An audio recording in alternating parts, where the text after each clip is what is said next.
Hola a todos, este es un video para su blog MauRX. El día de hoy vamos a hablar sobre hepatitis. Cabe mencionar que de manera inicial vamos a hablar de la definición. Se trata de una infección difusa del parénquima hepático caracterizada por inflamación y necrosis de las células hepáticas. En la mayoría de los casos va a estar originado por causas virales, sobre todo virus de la hepatitis A, B, C, D y E. La extensión del daño es variable, puede ser desde muy leve hasta necrosis masiva con fallo hepático posterior. Algunas otras causas virales son citomegalovirus, virus Epstein-Barr, herpes, y algunas causas no virales también pueden ser fármacos, toxinas, enfermedades autoinmunes y colangitis esclerosantes. Podemos ver aquí en una laminilla de tejido parenquimatoso hepático representado con la flecha curva, inflamación lobulillar. En el caso de la flecha grande, hiperplasia de las células de Kupfer, y en el caso de la flecha delgada, inflamación de los hepatocitos. Por ultrasonido podemos identificar que el hígado va a tener una apariencia casi siempre normal. En los casos de hepatitis grave puede haber un aumento del tamaño del hígado, así como disminución de la ecogenicidad del parénquima en general, con un aumento de la ecogenicidad de las vénulas portales, sobre todo de las paredes de estas, dándole un aspecto de cielo estrellado que es muy característico de esta enfermedad. Puede haber disminución del tamaño de la vesícula biliar con contenido dentro de la luz de esta y un aumento del espesor de su pared, así como adenopatías iliares.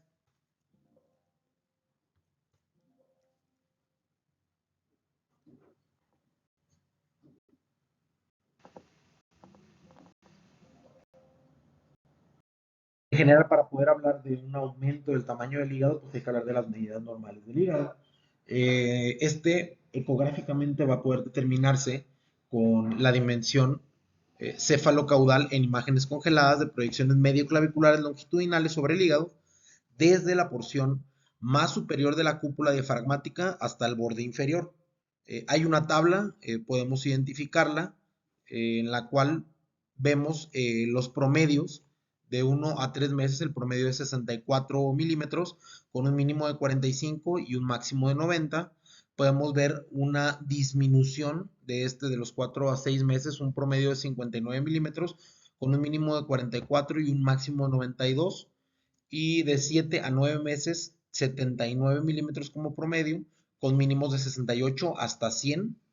Y de ahí nos vamos a brincar hasta los 15 a 17 años para poder hablar todavía de pediátricos, en el cual hay un promedio de 121 milímetros con un mínimo de 100 y un máximo de 141 milímetros. Esto de acuerdo al Manual Práctico de Medidas de Radiología Pediátrica de Montoya Cárdenas.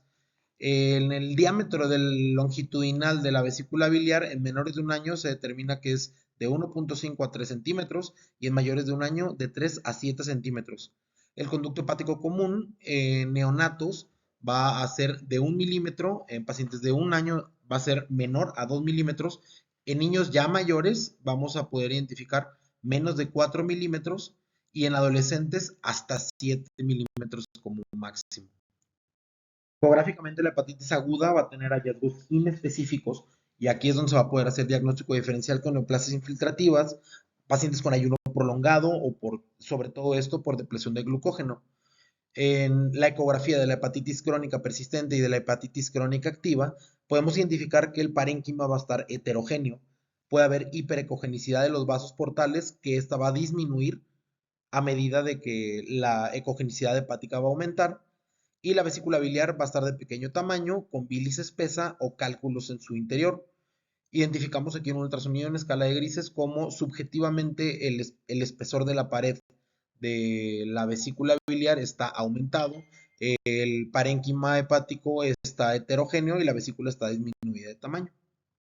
Los hallazgos por tomografía de la hepatitis viral aguda es un aumento del tamaño del hígado con engrosamiento de la pared de la vesícula biliar, así como hipodensidades periportales, esto en relación al líquido linfedema, y puede haber también insuficiencia hepática fulminante con pérdida de volumen focal o global.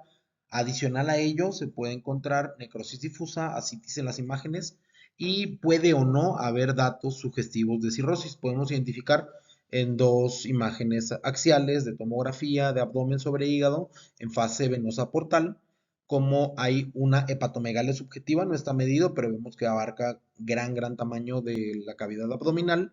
Señalado con una flecha negra, podemos identificar el líquido periporta, señalado con una flecha gruesa negra. En la imagen superior podemos identificar linfadenopatías periportales o portales. Y podemos identificar adicional a ello en la imagen inferior más de este líquido periporta en relación a linfedema. En cuanto a los hallazgos tomográficos en relación a hepatitis crónica activa, podemos identificar linfadenopatía periporta en el ligamento gastrohepático y en retroperitoneo en hasta el 65% de los casos. Es importante mencionar lo siguiente: los nódulos de regeneración que pueden estar presentes en esta fase van a ser pequeños e hiperdensos dentro del hígado y van a identificarse mejor en estudios sin contraste que en estudios contrastados, ya que los nódulos de regeneración pueden ser isodensos con el hígado, es decir, de la misma densidad en estudios con contraste. Podemos identificar en esta adquisición axial de tomografía contrastada en fase venosa portal como hay adenopatías por tocaba, además de un engrosamiento bastante evidente de la pared de la vesícula biliar. Bueno, manera de caso clínico, les presento un masculino de 17 años de edad. Este presenta dolor abdominal superior agudo, acompañado de fiebre y malestar en general, debido esto a mononucleosis causada por el virus de Epstein-Barr, ya diagnosticado. Este paciente se le realiza una tomografía en la cual se muestra hepatoesplenomegalia masiva y edema de la pared de la vesícula biliar. Podemos identificar en la imagen de la izquierda una reconstrucción coronal de una tomografía contrastada en fase venosa portal, en la cual, bueno, no es necesario medir el hígado porque vemos que ocupa más de la mitad de la cavidad abdominal. Entonces, una hepatomegalia subjetiva con engrosamiento de la pared de la vesícula biliar a la derecha, en una imagen axial de tomografía a nivel de la pelvis, podemos identificar líquido en relación a ascitis. En cuanto a los hallazgos por resonancia magnética, en aquellas imágenes que estén potenciadas en T1, se va a ver un aumento de la intensidad de señal en T1 del parénquima hepático, así como un realce heterogéneo en la fase arterial, esto en relación a inflamación activa. En las imágenes potenciadas en T2, vamos a identificar bandas de alta intensidad de señal paralelas a los vasos portales, esto en relación a edema periportal y fibrosis. Podemos identificar dos imágenes potenciadas en T2, en las cuales observamos de entrada, de manera inicial, en la imagen de la izquierda, un engrosamiento bastante evidente de la pared de la vesícula biliar, así como estas bandas de intensidad de señal paralelas a alguno de los vasos periportas señalado con una flecha curva en relación a edema periportal. Adicional a ello, en la imagen de la derecha podemos identificar con la flecha curva adenopatías por tocaba, así como estas imágenes de bandas de alta intensidad de señal paralelas a algunos de los vasos portales en relación a edema periportal. Para resonancia, una herramienta bastante útil es la elastografía, pero es útil para poder detectar áreas de fibrosis o de cirrosis, que son algunas de las complicaciones derivadas de la hepatitis.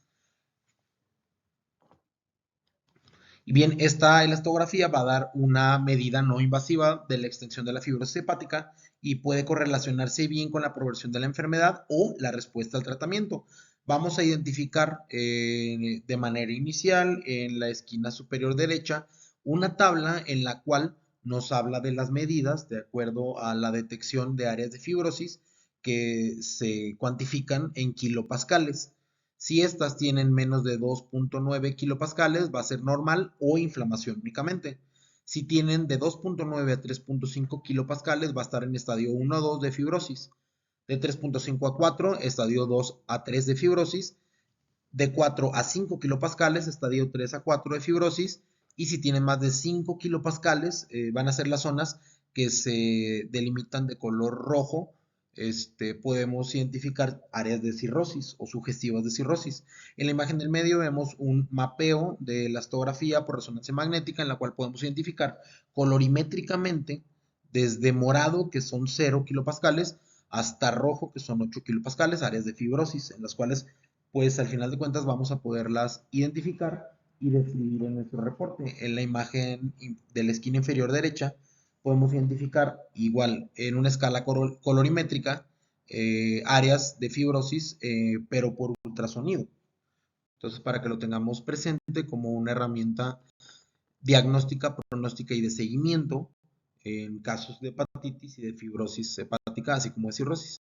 Para terminar, en cuanto a imagenología, algunas de las recomendaciones que podemos hacer es que la ecografía de entrada es suficiente para poder sugerir el diagnóstico y seguimiento de hepatitis viral aguda. Otro punto importante, el diagnóstico realmente es un examen clínico con serología y puede o no hacerse biopsia hepática. Otro punto de importancia es que la ecografía tiene poca sensibilidad y especificidad para hepatocarcinoma, que es una de las complicaciones derivadas de la hepatitis. La tomografía con contraste multifásica y la resonancia son obligatorias para la vigilancia del hepatocarcinoma en pacientes con cirrosis. Algunos consejos de protocolo para la tomografía o resonancia multifásica, se sugieren las fases arterial venosa y fase retardada, sobre todo para pacientes con cirrosis o hepatitis B crónica. Otro punto importante es que la elastografía por ecografía o resonancia magnética tiene utilidad para evaluar la extensión de la fibrosis hepática. Bueno, hasta aquí es todo. Les agradezco mucho su atención y bueno, pues seguimos publicando algunas cosas. Espero esto sea de su interés y nos ayudaría mucho con un like y compartiendo el link para que más gente pueda ver este video. Gracias.